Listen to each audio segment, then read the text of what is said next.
Okay, well, give me one more second.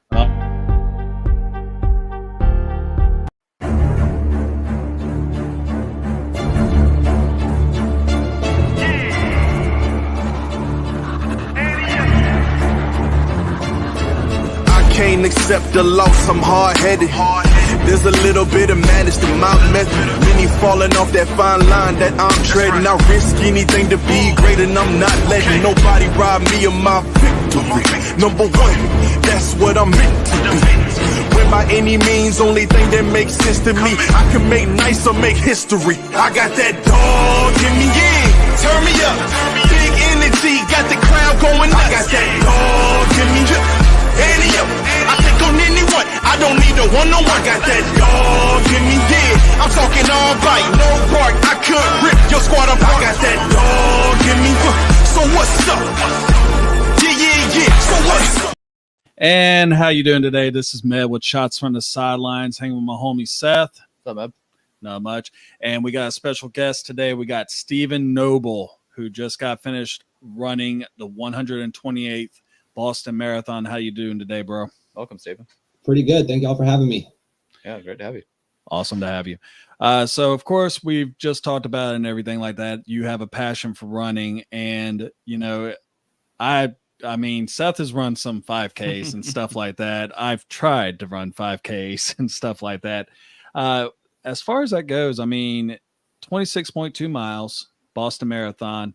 I got the numbers right here. You had you completed in 2 hours, 43 minutes and 2 seconds, your official time, and you had an average of 6 minutes and 14 seconds each mile. Now, me personally, what do you have to do to be able to accomplish this mentally and physically? And this ain't even close to your longest run, but we'll get to that in a little bit.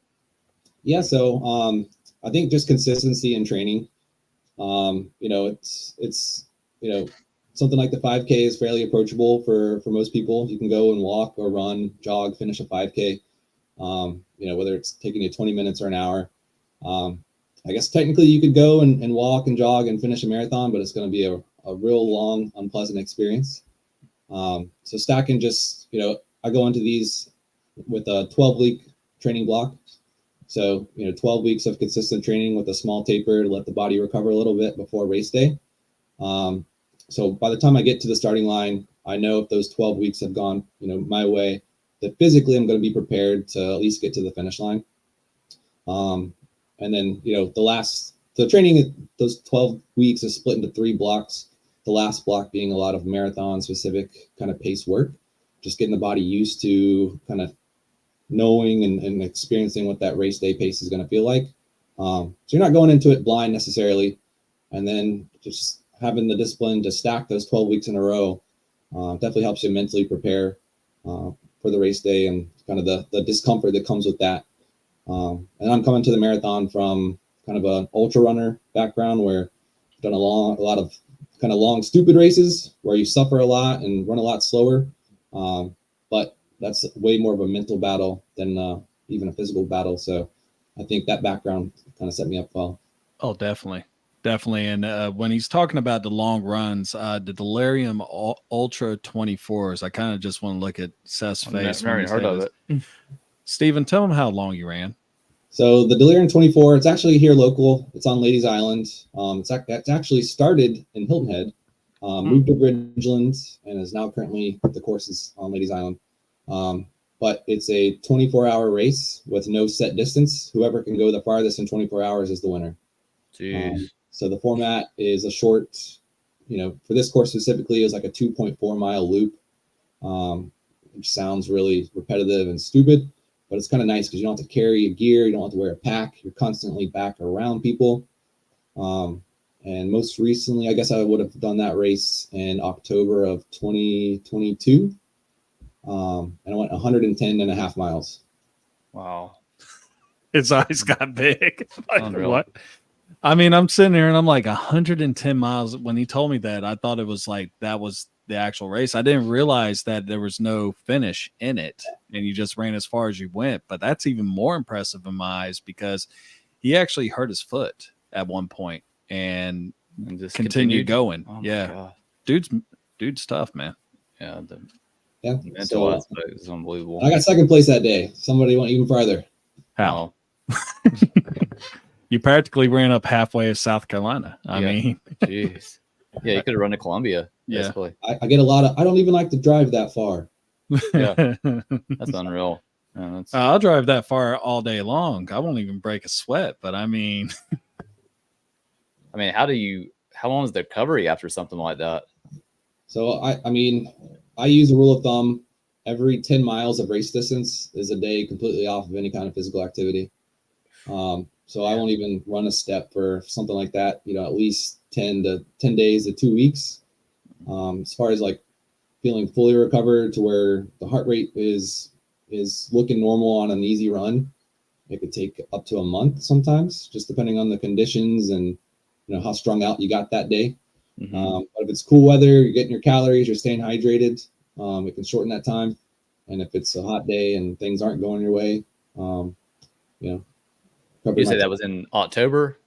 it's in October every Okay, year. so at least the heat was pretty much over with, hopefully, when y'all did that. That's the thing about the racing in the low country, like October through February, you don't know if it's going to be 80 or 30. Mm-hmm. or 2 weeks of winter. Yeah. Roll the Or even dice 2 and days. hope you get Yeah. a good weather day. Yeah. That's why last year for my first marathon, we went all the way to Minnesota. Wasn't risking any hot weather down here. Mm-hmm. I don't blame you. Yeah. So before Seth actually got on here, me and you were talking quite a bit Yeah. about, of course, other sports, like, of course, the Atlanta sports area and everything like that. We'll get to that in a second as well. But for a while there, you actually stopped running. And then you just, I wouldn't say just recently started picking it back up, but you said 2016 was when you first started running again, correct? Correct. Yes. So I've been back at it for the last 8 years. Yeah. How long were you out of it? I took a 10-year break between, my freshman year at my first try of college, and then 2016, I was in the Navy, thinking I needed to start scoring well on these physical fitness tests because I thought I was going to stay in at the time, and just kind of picked it back up. Found a local running group here in Beaufort called the Beaufort Track Club. Still meet twice a week with them every week, and kind of here we are.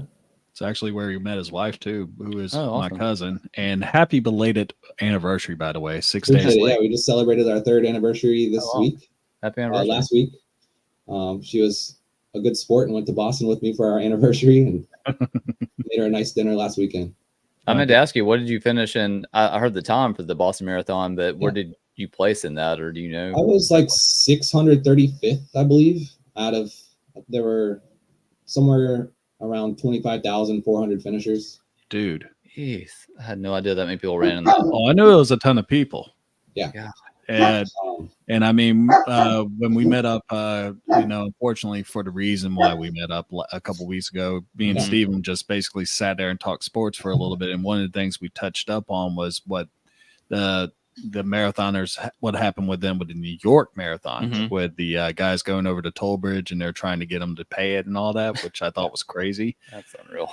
Luckily, But, the governor stepped in, and that's been squashed. They're not going to extort the New York Runners Association. So I was about to say, we got some bills when we drove to the Northeast. When we got back, like a couple weeks later, bills for driving over the bridges in New York. I was like, good Lord, $20-something. Oh, dude, I paid for a good piece of concrete up in Louisville on the way up to see Amy's family. So, of course, you're a life coach, and it's really cool what you're doing with that. Thank you for your service, by the way. You have 2 businesses that kind of focus on, like, basically, I guess best way to really put it is human, I guess, health. We'll just say health. One of them is Noble Distance, and one of them is Noble Training Systems. Can you please, ratify on what they do? Yeah, so I'll start with Noble Distance. I'm a USATF and USCA certified running coach. So we help coach runners of all, abilities and all interests, whether it's, somebody training for their first 5K or somebody training for a marathon or a 24-hour event. But essentially just so, the goal is to get somebody to race day feeling healthy and fit enough to complete that event. And so one of the most recent athletes I coached, she went up to the Philadelphia Marathon last fall, and her previous PR in the marathon was 3 hours and 4 minutes, and we got her down to 2 hours and 56 minutes. So it was a huge improvement. Yeah, it's a big jump. But I would say she's, as far as the intense marathon style race, probably the exception to the athletes that we coach. A lot of our local athletes that my wife and I coach are just looking to, complete a 5K series that we have locally, or every March there's something called the Buford Twilight Run out in Habersham. It's probably the largest event here in town. It's actually really pretty too. Benefits the Riverview Charter School, and so getting folks across, that running festival. But really, I've, when I first tried college before my Navy days, I thought I was going to be a history teacher and coach cross country and track. So it's always been an interest of mine. And then as far as Noble Training System goes, my wife and I are both NASM certified personal trainers. My previous role was over at Beaufort Memorial Hospital at the Life at Wellness Center, where actually, was a personal trainer for cardiac and pulmonary rehabilitation patients, or really just anyone in the public that wanted to join the gym. So, that Noble Training System is a personal training service. It's going to be based off of a personalized assessment with the background and educational, goals that the National Academy of Sports Medicine lays out. So, dude, yeah, I mean, that's some honorable profession right there. Exactly. I mean, and if anyone that's watching this, I mean, if you really want to get into like getting better health and really working out and everything, this is the man to talk to. Yeah. Yeah, I might be getting your number from Ed. Give me a call. Yeah. Yeah. Yeah, my daughter actually did cross country and track, and I saw the mental aspect of it, just watching her. And we were hoping she could continue it in college, but like COVID happened during her senior year, and I don't know, she just kind of got burnt out on it, so never got really back into it. Going through that in the high school years, I think it builds a lot of, good life lessons as far as, self-discipline and motivation and just determination to complete a goal comes from. So yeah, she had several of the Buford High School cross country people she was really good friends with. Awesome. But yeah, I think a lot of them kept with it through college and got scholarships at smaller colleges. Yeah, I don't know if any of them went Division I, but a lot of them went to smaller colleges. Right. Yeah, and I mean, while we're talking, Steven told me like I found out a lot about him for the last 45 minutes, but we were talking about that he went to school Division III, did cross country and long distance running with them. And I mean, really truthfully, dude, I found out a lot about you today. Division III was, I wasn't the most stellar athlete in high school, but I definitely loved the sport. And so there's a little school in Memphis, Tennessee called Rhodes College that gave me an opportunity. I wish I could say I kind of upheld my end of the bargain. It's part of that 10-year break, but I'm back at it now and loving it as much as always. Killing it. Yeah, definitely. Yeah, I was happy just finishing a 5K, but now I feel pretty bad about myself. Oh, dude, I did, and I talked to him a little bit about this. I actually wrecked my knee doing the it's basically I'm trying to think of the name of it, and it was on top of my tongue. It's where you do like 10 miles a day type deal, or it's like 3 10Ks. I can't remember, but it's for breast cancer awareness. Mm-hmm. Yeah. And Pledge to Pink. Pledge to Pink. Thank you. Yeah. And the very first day I wrecked my knee. So like the following 2 days, I couldn't really run. I couldn't walk. I had crutches, and I basically would crutch like 2 miles, and they'll like be okay, that's good enough, sir. Come on back over here. So, Med took the easy way out. Yeah, I did. Fake the injury. That's right. You just go ahead and bang up your knee, and they'll give you ice cream, I guess. But so of course we mentioned earlier you're an Atlanta sports fan all the way across the board. Yeah, you're a huge. 40 minutes northeast of Atlanta, so it comes with the territory. I was gonna say, but he's from Atlanta. Yeah, but you said northeast. What part? I grew up in Gwinnett County, and then I graduated high school in Monroe, a little closer to Athens. Yeah, definitely know that area. Yeah. Gwinnett County used to be like the mecca of high school football out there. Parkview, Brookwood, all them. Oh yeah. Jeez. What was your school? Oh God, I went to Creekside, which is like a little town, Fairburn, Georgia. I guess our claim to fame is probably Eric Berry played at Tennessee. Eric Berry. So I went to elementary school in the Collins Hill area. Oh, and yeah. then I would have gone, when I went to middle school, it was the Grayson High School area. And we just kept moving farther away from Atlanta. Some just powerhouses. I mean, Jeff Yeah. Francoeur from Parkview, you know, they were just putting out tons of players there for a while. But yeah, I mean, I know that area well. Yeah. And then he became a Tennessee Vol fan. Yeah. Well, my family's all from Tennessee, so I was born into it. I didn't really have a choice. Oh, there's always a choice. I was born in a family surrounded Hey. by Gamecocks, and we all know how that went. Yeah. So I loved the Vince Dooley Bulldogs before my family kind of swayed me to the other side. Yeah. I mean, Yeah. I used to To the love dark those side. 80s Bulldog One teams. of the best to ever do it. Yeah. Dooley was class act. Loved Vince Dooley. I will That's say good. one thing about the coaching in Athens is every living Bulldogs coach still lives in Athens. I That's don't doubt it. Yeah, I mean, Athens is a great town. It's one place. My sister went there, and I mean, if I could have gone there, I would have loved to have gone there, but I couldn't get in. So, but yeah, Athens is a cool place. Nice town. So before we even get into it, Seth actually shares a very common hatred towards a particular coach that just recently retired from one of your biggest rivals. And when Nick Saban left, how did you react? How did you feel about that? It was kind of like a sigh of relief, if I'm being honest. You know, I don't know what it was. You know, we got him once, but you just always had that gut feeling for 60 minutes that something was not going to go your way when you played them. And, you know, you never lose a game because of, well, I won't say never. I mean, look at some of the classic Auburn, Alabama finishes. Yeah. But Pick six, yeah. his teams were never going to do a lot to beat themselves, which means you had to bring your A+ game. And, you know, when you have the best coach of all time on the other sideline, you know, everything has to go your way. So it's going to be nice to, and I hope it goes well for Kellen DeBoer, but I'm glad that I'm happy that Saban is going to enjoy his retirement. I do agree with that. You know, at one point, I remember I was reading up on basically a little article, and I think what happened was, like, last year they were talking about with the whole NIL deals and everything like that. And Seth has his opinion on this as well, but basically they were having a barbecue, which he did every year with the new recruits and everything like that.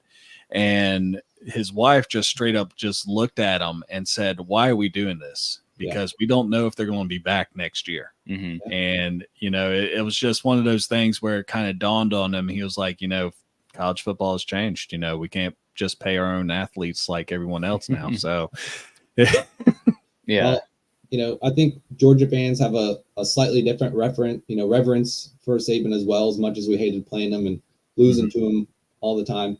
I mean, that's where Kirby came from. He learned everything he knows from there.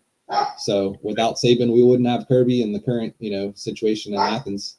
So, I don't think it's any coincidence that Kirby recruits the way he does after coming up under Saban. You know, just both guys, just insane recruiters, you know, just nonstop. That's the thing that Saban, I mean, you know, I don't know what was going on before NILs as far as money under the table, whatever, but McDonald's bags. yeah, the way, Tennessee. yes, the way he was able to bring in, you know, class after class, either like ranked number 1 or number 2 for so many straight years. It's like, not only did you have great coaching, the players on the field, you know, it was hard to beat that combination. I mean, just first rounder after first rounder after first rounder. Yeah.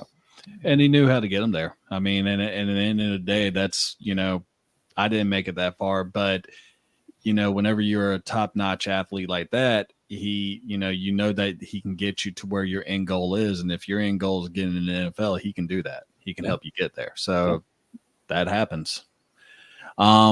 So we're going to go a little bit into some Atlanta area sports. I guess we can consider this a state of the franchise. And this will be actually a two-pronger because we got 2 Falcon fans. And, of course, I'll be asking a couple other questions about Atlanta area sports. We'll take a quick break. Enjoy the video.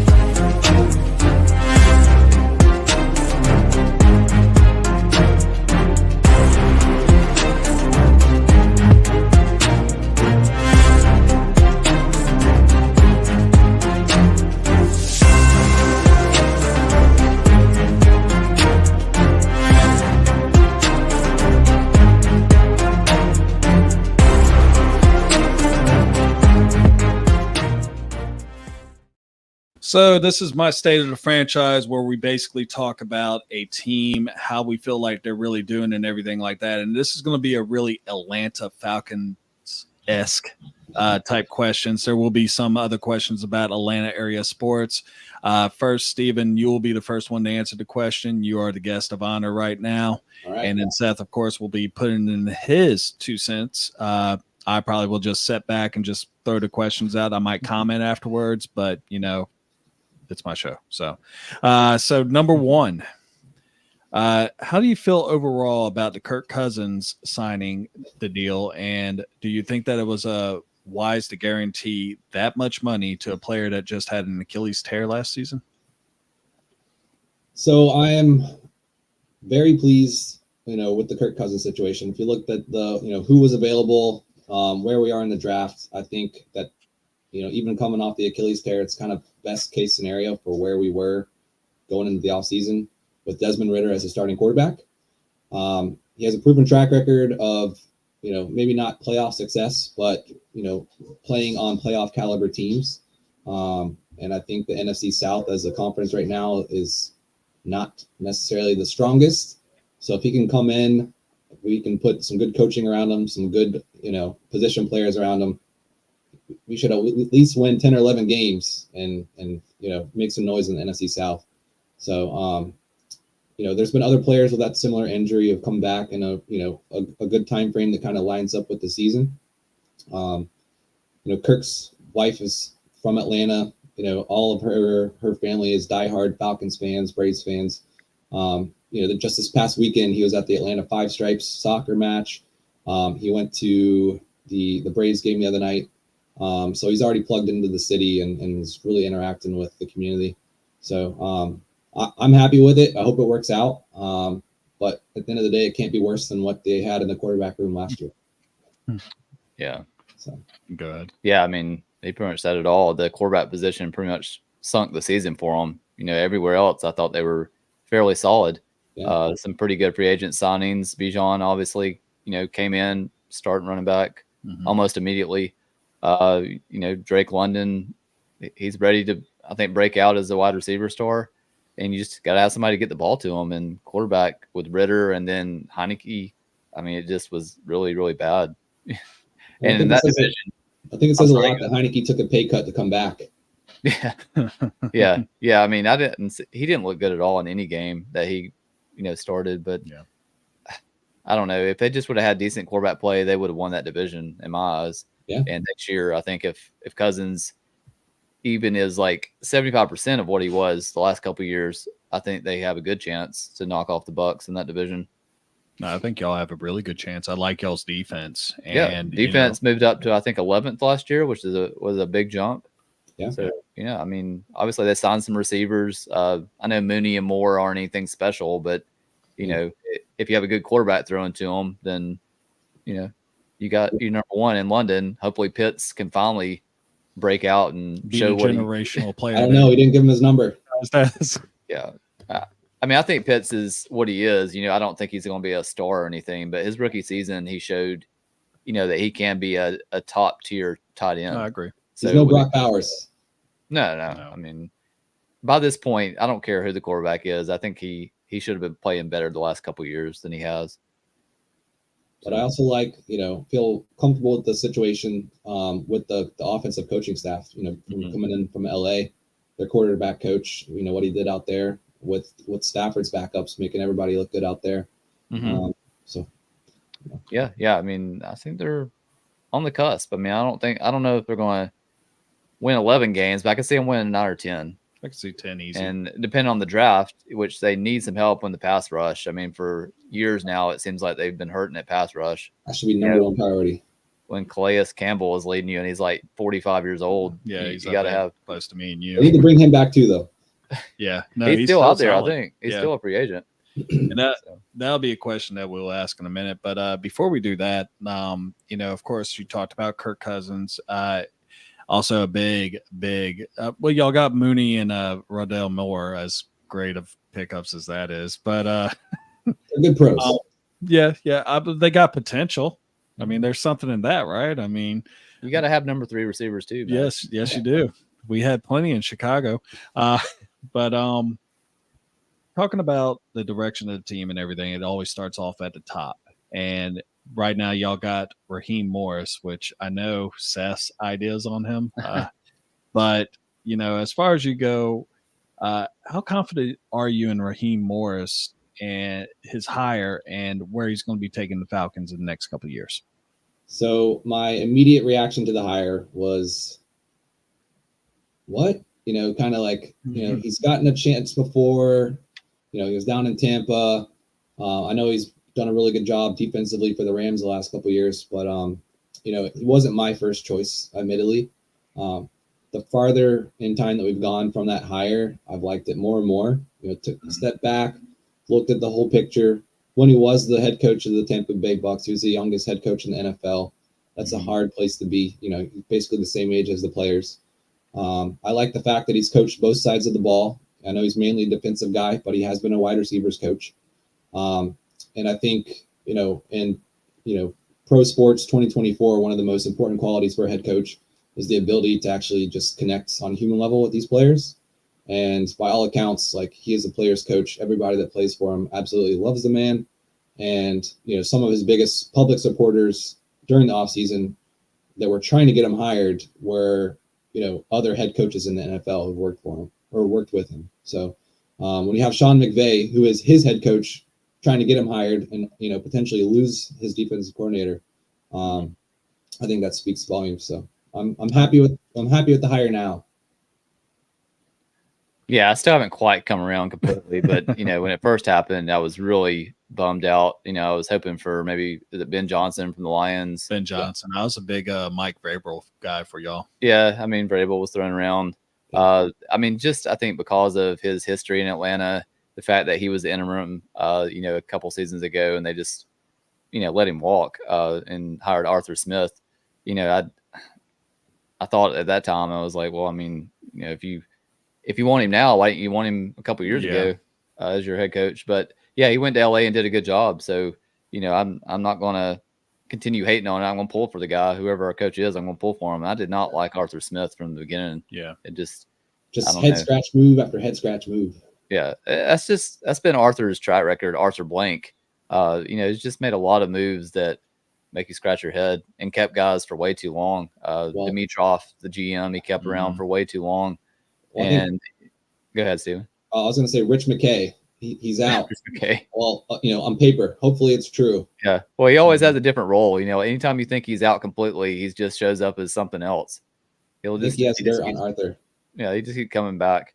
But yeah, I mean, hopefully it's going to work out this time. And he brought the OC or his OC from the Rams. Yeah. So, they had a really good offense last year, which was surprising to me. I didn't expect much from the Rams.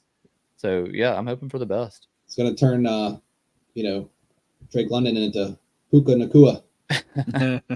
we can only hope. No, I actually love Drake London, and I like a lot of weapons that Atlanta has. They're definitely a dark horse team for me as far as going in the playoffs. I could even see y'all winning one. But as far as that goes, finish this sentence. The greatest Falcon to ever play the game was blank, and why?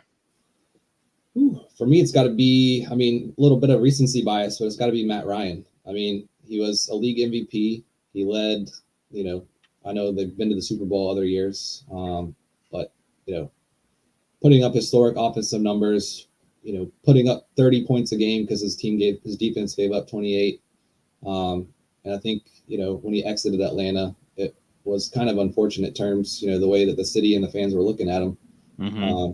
But man, I love just a classy person, great player. So I'm going with Matt. Yeah, that's one thing about Matt Ryan, just pure class. The fans towards the end really didn't appreciate him. Yeah.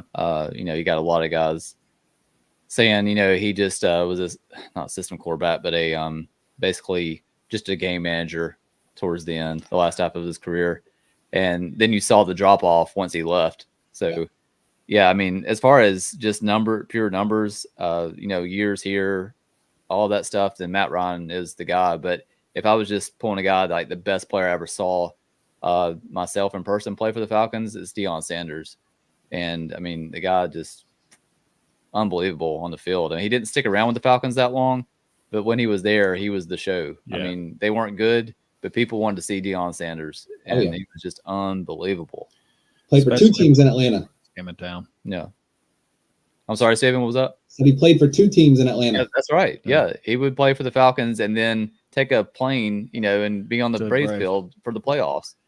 Which is actually, this was a 2-part question. I just stopped right there, and I guess you kind of already said it, but who was the greatest Atlanta sports star of all? Ooh. Well, any sport. Any sport. You could even say Vander Holyfield if you want to. I mean, I'm going Hank Aaron all day. Ooh, went classic. Yeah, I like it. Vintage. That's a pretty good call. It's going to be hard to. I was fully expecting y'all to say Deion Sanders because of the fact that he went with both sports. I just don't think he was around long enough. From a flat, an excitement standpoint, he has everything that you want in a player. Not only like the public persona and like the personality, but he had the on-field just amazing skills. But when I think of Atlanta Braves, when I think of baseball in general, like Hank Aaron's always going to be one of the first names that comes to mind. So still consider him the true home run king.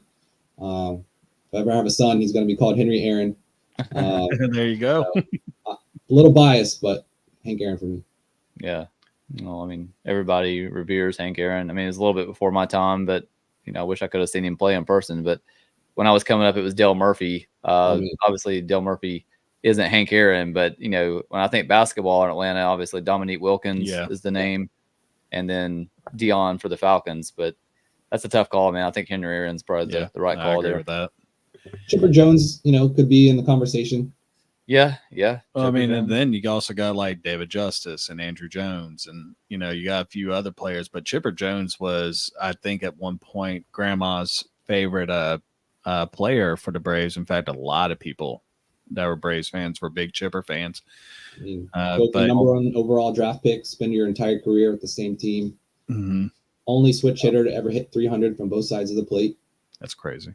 It still kills me to see Freddie Freeman playing for the Dodgers. Oh, you and me both. I thought he would be a career Brave. Especially since, like Chipper was his mentor. It was yeah. I did not see that coming. Yeah. Small tier. No, I mean, it's baseball. So. Yeah, no, I get it. So with the Falcons picking 8th, what would you like them to do? I mean, y'all kind of led towards it, but who would you want them to draft with the 8th pick? So for me, I mean, definitely an edge rusher. I mean, the big name you're seeing on a lot of the mock drafts is Dallas Turner. Yeah. And I'm kind of torn here because I kind of like, and I may be butchering his name, but Latu. Yep, no, you got it. I know, he doesn't have the same explosive measurables at the combine, but the production on the field was absolutely insane. He had the highest, pass rush success rate in the entire NCAA last year. And I know a lot of years you could say, but it was against the Pac-12. But if you looked at the quality of the Pac-12 last year specifically, it might have been the best conference top to bottom. Yeah, that's a good call. I know he does have the neck injury history, and he was almost out of the sport completely. But while I think Dallas Turner might have a higher ceiling, I think Latu has a much higher floor. And he can play. I mean, both will play right away. You take them at the 8th pick, they're going to play. But I think Latu's production, at least for the short term, might be a little higher. Yeah. I mean, we talked about it on Sunday with the mock we did. Edge has to be the go for the Falcons. I mean, it has to be the position they go with. Latu, I mean, I love what he did at UCLA. I mean, his numbers don't lie. But I think either Dallas Turner or Jared Verse are the guys I would go with. Yeah. And, I mean, if the Falcons want to trade down a little bit and Latu's still there, then I'm all for it. But I think most mocks have him going 15 to 20, somewhere in that range. So, I'd be fine with trading down a little bit. I would not be upset at all. Like, I love Dallas Turner. I mean, he wreaked havoc in the SEC. Yeah. I think I would be a little upset if they took Verse at 8.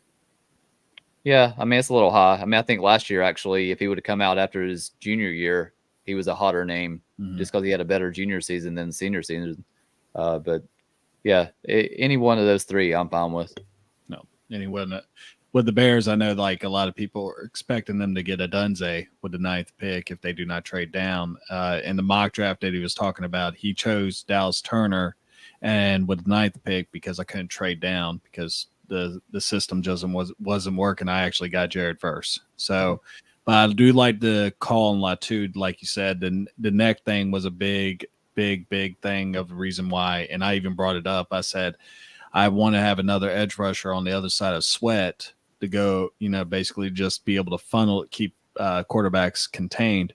And Latu and Verse are by far, like you said, I mean, Latu, he's just a beast. And I mean, he's 6'5", 275 pounds. He's the prototypical defensive end. So yeah. 2 interceptions. He's got short arms, apparently.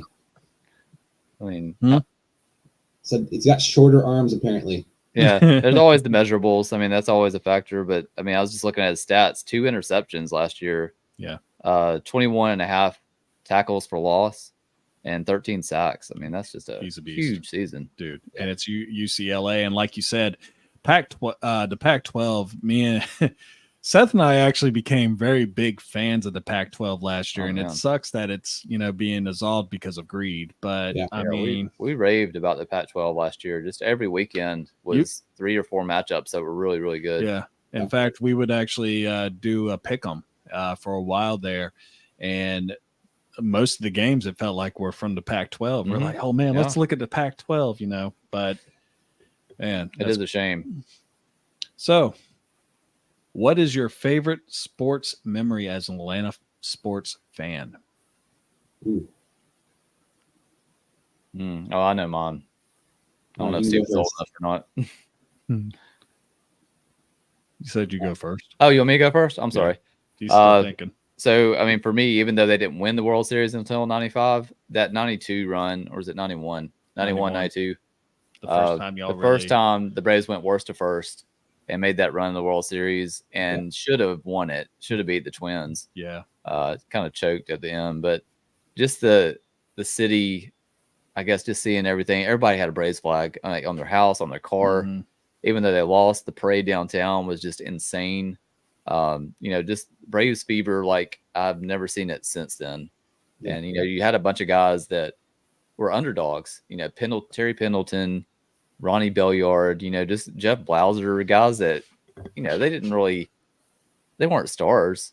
I mean, you had Ron Gant, David Justice that were kind of on the fringe of being stars, but they just got by on the pitching. I mean, Glavin, Smoltz, Avery, just that team in general. So y'all had 4 number ones. Well, I mean, but y'all, like you said, I mean, that was actually a really cool role there. Yeah, I mean, really, Glavin and Smoltz came into their own that season. They showed potential before that, but everybody all at once, it's like they just gelled so well. When John Sherholtz built that team, I don't know how he did it, but they just gelled, and it was magic.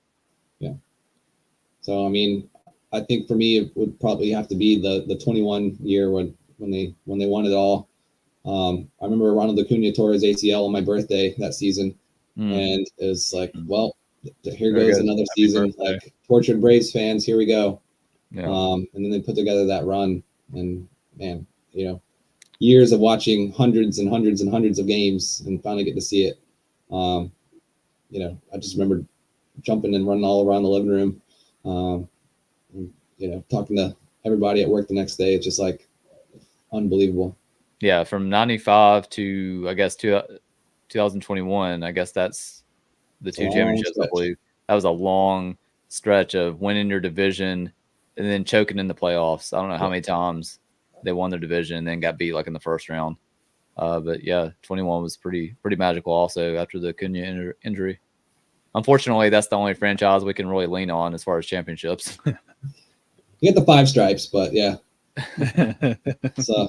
Well, I was going to say soccer is really big in Atlanta all of a sudden. It's just crazy. Sell out every game. Yeah. So another sport that y'all have actually had a couple times. In fact, there's rumors that there's about to be a 3rd time. Do you think that the NHL should look into bringing back hockey to Atlanta for the 3rd time after they've already had what is now the Calgary Flames and the Thrashers, which was a horrible name. It was I understand it's a bird, but yeah, no. It's the state bird, but it was a cool logo, terrible name. But I think up in Alpharetta they're building the stadium now. It's going to be like an 18,000 seater. With how big hockey's gotten, even in the South. I mean, you look at places like Nashville and Carolina, Florida. You look at the amount of just transplants into that greater Atlanta area. I mean, I think if they get a team there, they're going to start selling out just like the soccer team at the Five Stripes do. So I think third times might be the charm. I'm not opposed to it. I don't think it'll do great. I just don't feel like Atlanta is a hockey town. And I mean, there's so many transplants there now that it might not matter, because Atlanta's not like when I was growing up in Atlanta, where it's all mostly people from Atlanta. Right. Yeah. I mean, there's a lot of people from the Northeast there now, out west. So the thing with the Thrashers, and I wasn't a big Thrasher fan, but it seemed like they finally had something going. And then that Denny Heatley wreck, that just seemed to just derail everything. Yeah. And, just the rest is history. Yeah. So, yeah, I'm not opposed to them getting another team and trying it one more time, but I just don't think it's a big hockey town. I don't know. It could have changed, though. Well, I mean, a lot of people, of course, and everyone that has actually paid attention to this podcast knows that I had season tickets to the local hockey team, which is Savannah Ghost Pirates. And it's crazy to see how many people actually came in. Maybe it's because, like y'all said, the transplants and stuff from up north where hockey is a more common sport. And my wife and I have discussed this a few times. If hockey was available down here, I would have probably played hockey over football. And it's just, to me, it's a very exciting sport. And, soccer, I can sit there and I can watch it for a while, but I've never had an interest like I did with picking up like a stick and a puck and like going out there and skating around and busting my butt. But, it's definitely one of the, I guess I love collision sports is a good way to put it. I have the CTE to back it up, but, as far as that goes, I actually wouldn't mind seeing it, but in some ways I could see what Seth is saying too, because it's not like, it just really didn't see much support. And they do have a hockey team there right now, the Duluth Gladiators, who do play right outside of Atlanta. And, with me watching that and everything, they're not really supported all that great right now, but also they were the worst team in the ECHL at this time. So I could see it. I think that Atlanta's a big enough team to support it. I think they could be potentially a 4 major sports city like New York, Chicago, and LA. They're big enough. They're definitely big enough. And, I just, whenever I could see them as far as being I could see it actually in some ways, because I mean, where else are they going to go? Birmingham, New Orleans. So, I mean, but hockey fever is definitely spreading in the South. So I see both sides of it, and I can see what Steven's saying. I mean, yeah, I could see it. So next up, we will be doing our 3-year review on the AFC. It's our last one, isn't it? The last one. Man. And then we have to think of some other stuff to do. We should actually talk about a very crazy Zach Wilson trade to Denver. I mean, think of that quarterback room: Stidham, Zach Wilson, and someone else's dude that's just going to be DiNucci. UFL. Sean Payton's going to have an aneurysm. Huh? Sean Payton is going to have an aneurysm. Yes, he is. Yeah, they're still going to take a quarterback either in like the second or third round. But yeah, Zach Wilson, man, what a bust. I've seen a lot of people actually saying Spencer Rattler, third round. Yeah. So they need help. And also, what y'all's thoughts on this Stefan Diggs trade to Houston? Do you think that makes him a contender? I think they're already a contender, even without Stephon Diggs. I mean, I think it puts them right there with the Chiefs, I think, is the kind of co-favorites in the AFC. Steven? Well, I think, he's automatically, takes that wide receiver group to, somewhere in the top 3 of the AFC. The way they reworked his contract, he's going to be playing for money. So, I mean, not only is he going to have the kind of football side of motivation to kind of say, hey, Buffalo, this is what you let walk away. But he's going to be playing for his next contract. So I think it's going to take a lot more pressure off of Stroud. Not that he looked like he had a lot of pressure on him last year. Made it look easy. Gosh, yeah. So, but yeah, I think it's line up. It's a win now move. They're going early. They're going for it. They are. And you have Collins, Dell, and Diggs. I mean, I don't know if anybody else that's pretty has nice a top 3 lineup. receivers like that. Only reason that it doesn't work is that's a lot of players, really talented wide receivers to spread the ball around to. Yeah. And Stroud already has a good working relationship with the other guys. So if Diggs is not getting the ball as much as Diggs usually wants the ball, could there be some locker room issues? Well, yeah, we know Diggs doesn't mind whining, complaining.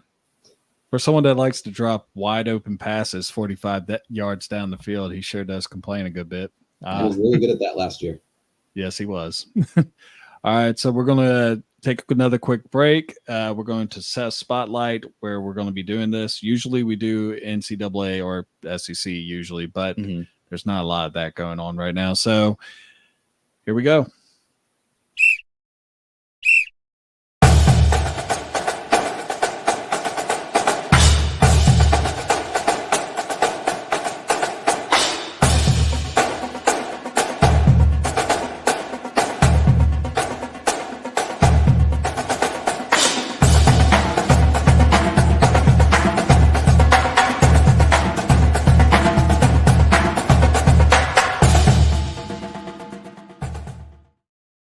All right, Seth, take the ball. All right, we're back.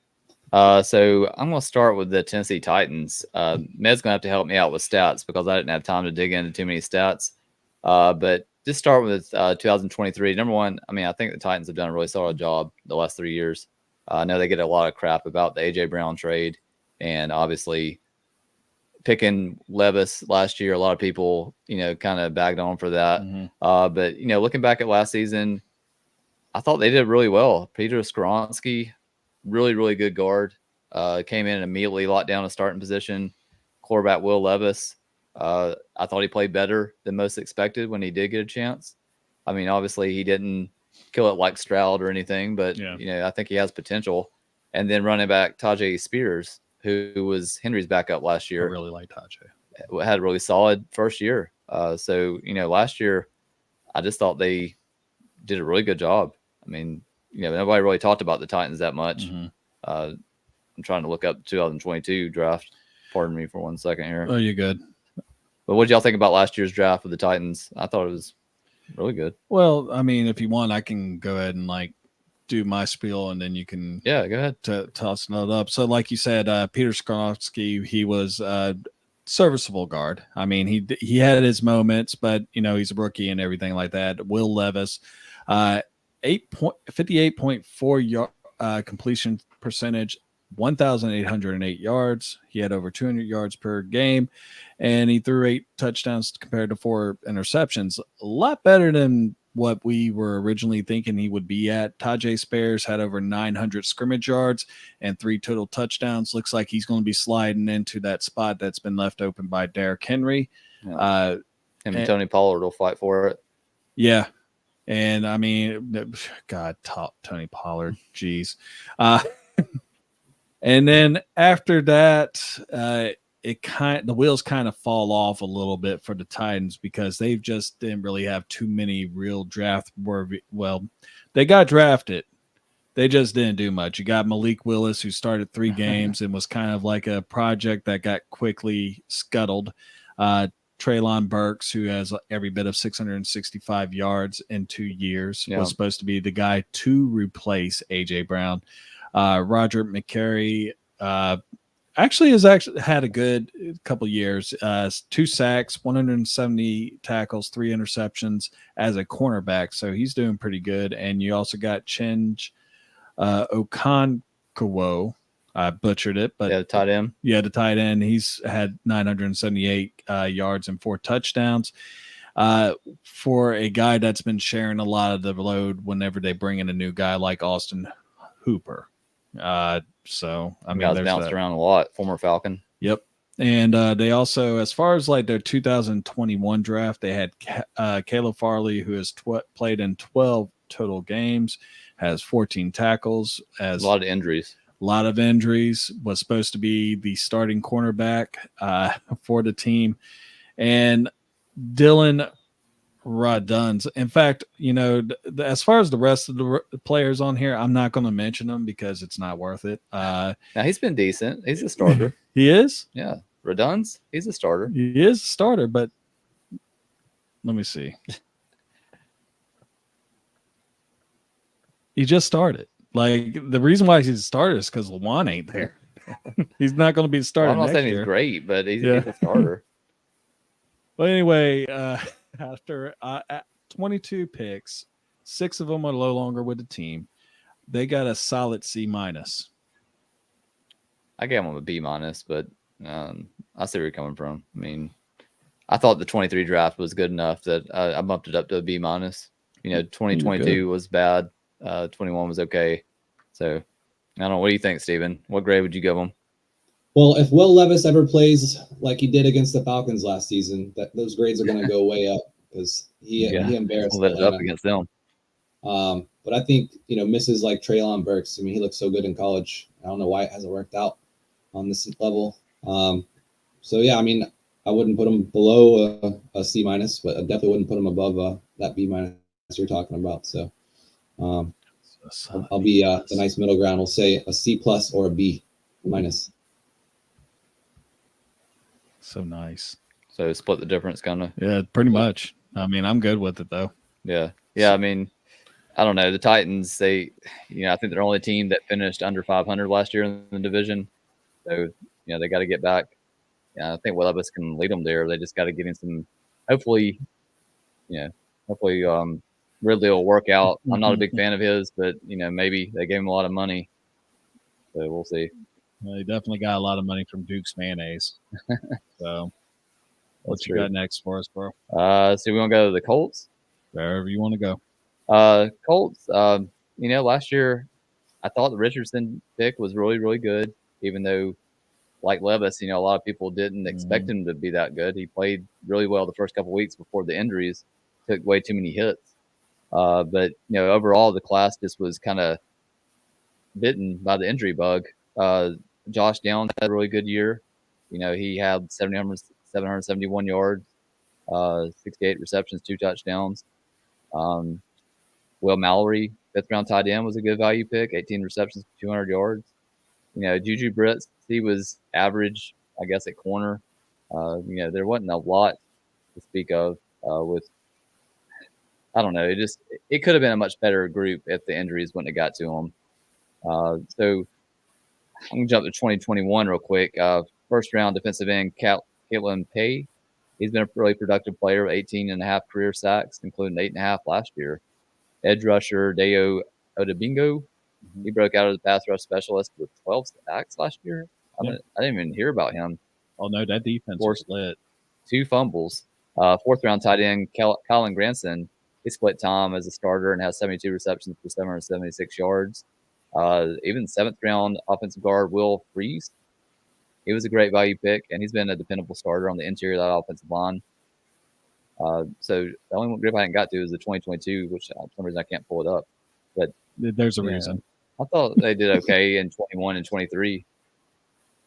They did great in 21 and 23. Yeah, no, the black hole is definitely 2022. When your top pick is Alec Pierce, who hasn't really done that much since being in the NFL. Here it is. It pops up for me. You want to go ahead and go through it, or? Well, I mean, Alec Pierce is the only name that really jumps out to me. John Woods, Burnham Rainham. He's had a few starts here and there. Nick Cross at safety, a couple starts. Yeah, not much. Yeah. I don't even know if it's worth talking about. Andrew Ogletree, injuries. Yeah. So, I don't know. So, what grade did I give them? Is that what we're waiting on here? That's what you go with. All right. So, the Colts, I went with a C overall. I probably should have gone lower, but I'll give them a C. I mean, Yeah, I thought 21, 23 were decent. yeah, Anthony Richardson, like you said, I like what I saw, but also at the same time, I still saw some things that definitely you look at and you're like, okay, he didn't have a great completion percentage in Florida. He didn't have the greatest completion percentage in Indianapolis with the 3 games that he played before he got knocked out. And it was a shoulder injury. So now I'm really going to wonder about what happens to him in the future. He just has to learn not to take the hits. That's what Cam Newton learned after his first season. And I mean, he straight up told him, like, look, I need to stop getting beat up so much. It's going to be really that's going to be the big thing. See what happens with him. Josh Downs, a totally great receiver, came out of UNC, I believe, really lit it up, was his number 1 target. It seemed like at times before, the injuries happened. And then Downs slipped. I mean, people thought he was going to be a 2nd round pick. I think he slipped to the 3rd round. Yeah, 3rd rounder. But I mean, he's a great compliment with Pittman on the other side, and just a really good player. Basically, everyone else in the 21, it's kind of like a head scratcher. You do have Julius Brents, who didn't really play that much. Darius Rush didn't play that much. Everyone, and then you look at the 2022 draft class, no one really pops out. Not even Alec Pierce. I didn't even recognize most of the names on that one. Yeah. Jelani Woods, Nick Cross, Eric Johnson. The only Eric Johnson I remember is tight end that ended up marrying Jessica Simpson. So I mean, that's saying a lot right there. Quiddy Payne, like you said, and Deo Abagidibo. That whole like 21 and everything, a really good draft class. Quarterback Sam Alhier. Ellinger. Yeah, thank you. Former Texas quarterback. He did all right, but as a backup. Yeah. But for the most part, it's not a very strong 3 years for him. Now, if you would include the year before with 2020, you got Michael Pittman there, so it'd probably bust it up a little bit higher for me. But no, they are a D. Steven, what do you got? I mean, with the kind of 2022 year that y'all are talking about, that's almost an entirely kind of year of missed draft picks. As good as some of those other players were on either side of that, until Anthony Richardson actually, does something for more than 3 games, I think it's hard to give him much higher than that D. Yeah. I think I went based on potential of Richardson more than what he actually did on the field. So I guess now we'll jump to the Jaguars. Being this close to Jacksonville, I don't know how, but I still haven't seen a game yet in person. Me neither. The Jaguars really seemed like they were building something a couple years ago. Well, actually, not even a couple years ago, like a year ago. With Trevor and obviously ETN, the future looked bright. And this season, they kind of hit a little bit of a wall. But we'll look at the 23 draft. Not a lot to speak of. Anton Harrison, I thought, came in, locked down a starting spot pretty well. He kind of tailed off towards the end of the season, but still played over 1,000 snaps at right tackle. So that's pretty good for a rookie.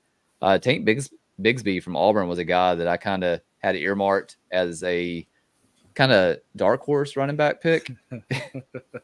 But he came in and averaged a little bit less than 3 yards a carry and, was ETN's backup. I still think he has potential to be a decent player down the road. They did get a little production from 6th round wide receiver Parker Washington, 16 catches for like 200 something yards. Not a whole lot, but if you go to the 22 draft, they did grab Trevon Walker, who has started to emerge, didn't have a great first season. Devin Lloyd, linebacker, Luke Fortner, has played a lot of ball for him. The other names on there you probably won't recognize, just a bunch of garbage. Just a bunch of garbage at the end of that one. And then 21, what have I got for 21? Oh, well, they did okay. They got some guy named Trevor Lawrence. Trevor Lawrence. You got me thinking about Wilson earlier.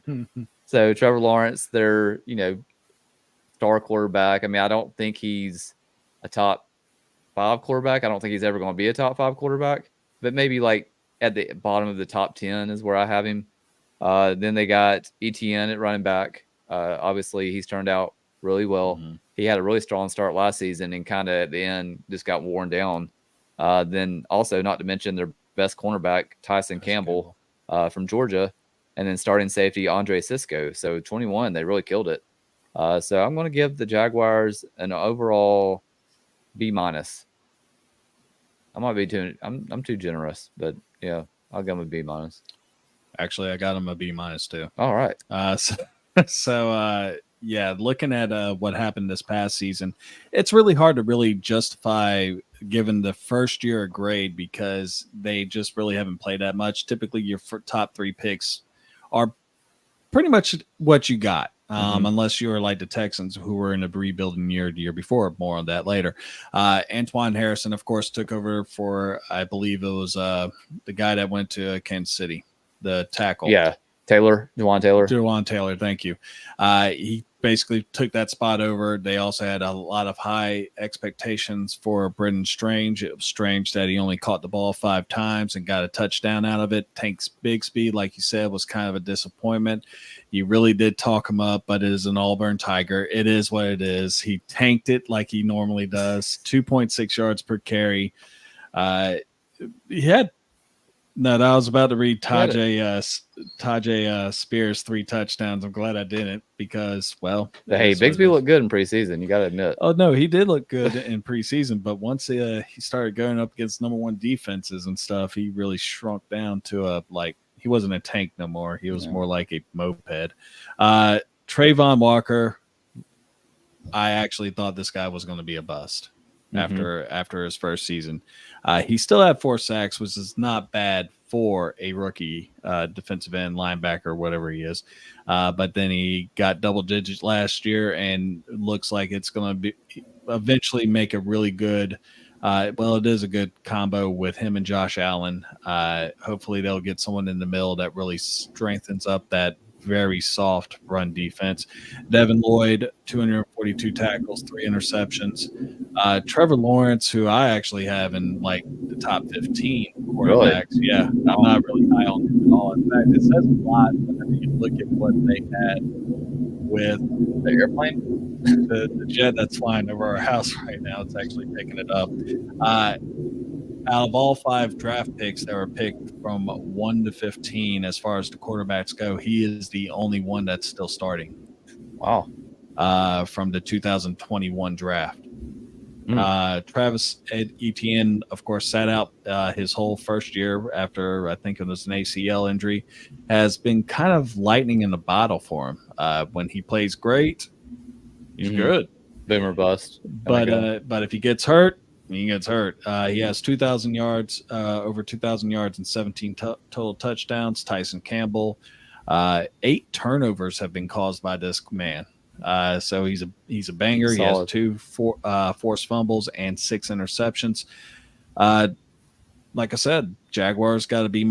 They also had 27 picks, 8 of which have washed out. So B-. That's a lot of picks. Yeah, I think with that washout rate, it's kind of hard to go any higher than a B-. That being said, if Trevor Lawrence ever fulfills the immense expectations that were placed on him coming out of college, and if Trayvon Walker continues to develop and turns into a top 5 defensive player, if we do this again next year, we might be giving him a little bit higher grade. I like it. Yeah. I mean, I think people thought this was the Jaguars division for the next 3 or 4 years, and then the Texans came along. Well, I should say Stroud came along. They quickly knocked them down a peg. Yeah. I mean, we're all kind of close on that one. So the last team, we'll save the best for last. There you go. Houston Texans. I mean, the team that just a few years ago, was just in the dumps. I mean, the franchise in general, just, garbage. It's amazing what a good coach hire does. Yeah, absolutely. Great hire and then great picks this last year. Obviously, CJ Stroud, the big one, already probably a top 5 quarterback. I mean, on the cusp anyway. He's close. Then you have edge rusher Will Anderson from Alabama, defensive rookie of the year. I mean, that's a pretty good twosome to start out with. And they also hit on wide receiver Tank Dell. I mean, who had a really good year, got hurt towards the end, but he's just He was amazing. uncoverable at the intermediate level. So, yeah, just killed it in this draft. Last year, 2022, I'm sorry, Derek Stingley, who didn't have a great first year, but has really come on since then and kind of become their best corner. Kenyon Green, starter on the offensive line. Jalen Petrie, starter at safety. John Mechie hasn't really worked out like they thought, but they're okay at receiver. If he has some injury issues, so maybe he still can kind of come along, and eventually show what he, showed at Alabama. Damian Pierce had a great rookie season. He, kind of slipped this past season, but he had awesome first season. So 22 I thought was really good too. So then we go to 21. 21 was a really small class, and Med might know this, but I'm not sure why they lost their first and second round picks. What trade they did that year? That was Bill O'Brien. The David Johnson trade. Oh my gosh! So they didn't have a first or second round pick. They just had third round. So they had I think a total of 4 or 5 picks, but they did get Nico Collins in that draft, and he really took off last year with a good quarterback. He was a decent receiver, I think, his first couple years, but last year, now he's like an all pro. So, they got Davis Mills was one of their first picks that season, and he played a lot, the first couple years, and then obviously lost his job to a elite quarterback. Then they also had 5th round tight end Brevin Jordan, who's put up pretty solid numbers and kind of plays behind Dallas Schultz now, but he still gets a lot of playing time because now it seems like every team plays 2 tight ends. So obviously the Texans have done a lot of things right, and drafting is one of them. So I'll give them an A-, mainly because Stroud and Anderson look like superstars. Yeah, and there's a reason why they traded back up to get the 3rd pick right after C.J. Stroud. A lot of people really had them picked as getting either C.J. Stroud or Will Anderson. Who would have thought that they got both? It was one of those moves that me and you were both like, whoa. Everyone expected Arizona to be the one that gets Will Anderson, but they both ended up being the offensive and defensive rookies of the year. For the AFC conference, if not the NFL. Tank Dell, like you said, had a monster of a season with his rookie season. He had 7 touchdowns. They also got some depth with Henry Tua and also Juice Scruggs. Why am I all picking up? Then the following season, Derek Stingley, who looked like a bust after his first season, especially after being drafted before Sauce Gardner. A lot of people really panned out this move. They're like, why are they going with him, not going with Sauce, who was picked, I think, 1 or 2 picks after him. But last year he had 6 interceptions and, just became more of a lockdown, not really a lockdown, but pretty much very solid corner. And I think he only played 10 games. I'm not 100% sure. So there's some injury questions right there. Kenyon Green has assumed a role as a spot starter for the team. And pretty much everyone else, like you said, Jalen Petrie he's been doing good. He's caused 6 turnovers. They also had Damian Pierce, who has fell off this year, but last year he was kind of God sent for the fantasy football gods, and a lot of people that actually had him. Both the 23 and 22 drafts, they knocked it out of the park. Davis Mills, of course, is going to probably be a career backup for the rest of his life. And Nico Collins, he's kind of the number 1 receiver. And with what they have with Tank Dell and Diggs, like you said earlier, that can be potentially the top trio of receivers in the NFL right now. So, with Nico having over 2,000 yards, of course, most of them being last year and 11 touchdowns, 8 last year. So out of 23 picks, 5 of them are no longer with the team. So not a real high washout, but a little higher than what you would want. But still, you went A-. I actually went with an A. Yeah, and I'm going to go with an A as well. Offensively, almost every single player we've mentioned was either on my fantasy team or killing me on somebody else's fantasy team. And when you get a generational quarterback who his rookie year comes in and is a top 5, quarterback in the NFL, I bump up your grade a little bit. So we need to get Steven to play fantasy with us. Yeah. How's he not played fantasy with us? Well, I mean, me and him actually talked about this. We're like, dude, we hardly It's ever coming. talk. It's coming. Okay. Yeah. So, but that does it so far for the most part this episode. Yeah. Well, I mean, real quick, I mean, we got what, like 11 minutes left. Yeah. So we talked about this last week with what division we do last week? AFC North, I think. Yes. Anyway, so just since we're already talking about the AFC South, you know, just real quick, off season kind of wrap up and, you know, like where you see them at. I mean, the Titans, obviously, I thought knocked it out of the park in the offseason. You know, I mean, they didn't kill it like the Texans, but they did really well. This past off season? Yeah, the Titans. Yeah. So, I mean, you brought in Brian Callahan as your new coach. Yeah. You know, obviously, you brought in L'Jarius Sneed, which was a huge move. I didn't see that one coming. Brought in Calvin Ridley, who I think he's a little overrated.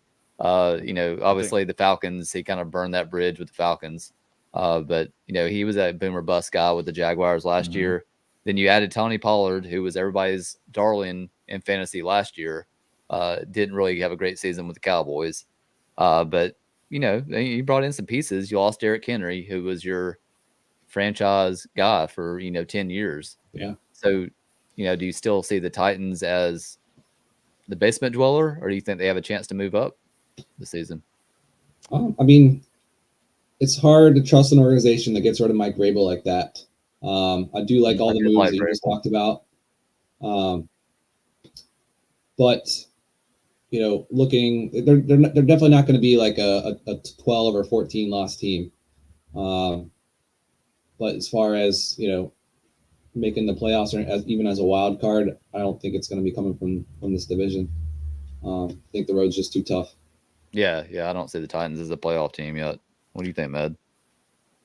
I could see them actually fighting for the third place over the Colts. Okay. And the only reason why is because if Gardner Minshew was not Uncle Rico was not playing quarterback for the Indianapolis Colts last year, you would have probably had the same kind of effect as what happened with the Indianapolis Colts the year that Peyton Manning was out, with Curtis Painter and players like that at quarterback, and, you know, or Jacoby Brissett the year that he was a starter, where he lit it up for the first 3 games, and then they gave him that big contract, and he really went downhill after that. As far as like who's at the top, it's easily the Texans.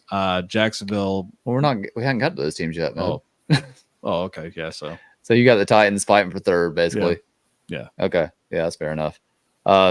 Real quick, we'll just jump to the Colts. So, I mean, their big offseason move, Michael Pittman re-signed. Yeah. I think that's, you know, basically all they did. I mean, they had a couple veteran additions, Joe Flacco, Roquan Davis. They didn't really lose very much. So, probably fighting for third with the Titans. Is that where we see them? That's where I see it. So, I mean, Richardson should be healthy. And, you know, they played everybody tough. They were in a lot of ball games that on paper they probably shouldn't have been in. Last season. Yeah, 9 wins. I mean, that's pretty commendable considering you lost your quarterback. Taylor didn't play a lot. I mean, what, half a season basically? Yeah. So, yeah, I thought the Colts overachieved last year. They definitely. I mean, you look at what they had. I mean, their 2 biggest contributors were backups, Zach Moss and Gardner Minshew. So, I mean, that offense, for some reason, it just kept going afterwards. And like you said, you know, if Jonathan Taylor was 100% healthy and you had Anthony Richardson somehow stay off the sidelines, then I could see them potentially challenging for third. Yeah, I thought Shane Steichen did a really good job in his first year. Yeah. So jump to the Jaguars real quick. Jaguars were a little active. I mean, I don't think they did as well as the Titans or the Texans in the offseason, but, you know, it's one of those things with the Jaguars where you just gotta improve that defense. I mean, I thought they got kind of torched in the secondary. They added Eric Armstead. We talked about the other day. New defense coordinator Ryan Nielsen. New center Mitch Morse from formerly of the Bills, veteran guy. You lost Calvin Ridley, but you picked up Ronald Darby from the Ravens, Darnell Savage from the Packers. Really good safety. That's a good pickup. So obviously re-signed Josh Allen, which was a big deal. I mean, franchise team, I guess. So, I mean, the Jaguars, they made some signings. I mean, I don't think it's enough to really move into that number 1 spot. But what do you think? Just staying at number 2 right now in the division?